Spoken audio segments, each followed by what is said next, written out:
మహానుభావులు అందరికీ వందనాలు. ప్రస్తుతం నిలబడిన చోటు కడప నగరం చెన్నూరు బస్టాండ్ అనే ప్రాంతంలో నిలబడి మాట్లాడుతున్నాను.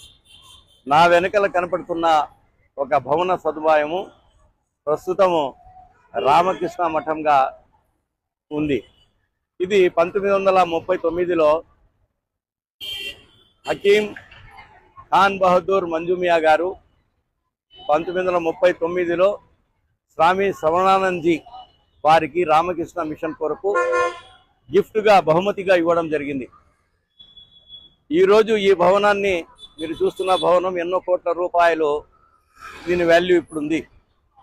అయితే ఈ ప్రాంతానికి ఈ చెన్నూరు బస్టాండ్ అని పేరు తీసేసి ఖాన్ బహదూర్ మంజుమియా గారి పేరును పెట్టాలని 2003వ సంవత్సరంలో కడప మున్సిపాలిటీలో తీర్మానం కూడా చేయడం జరిగింది.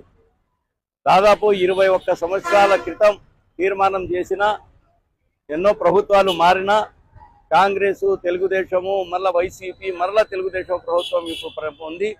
అయినా కూడా ఆ మహానుభావుని పేరు ఇక్కడ రాసేదానికి వీలు లేకుండా మీనమేషాలు వేస్తున్నారు మున్సిపాలిటీ వారు. నేను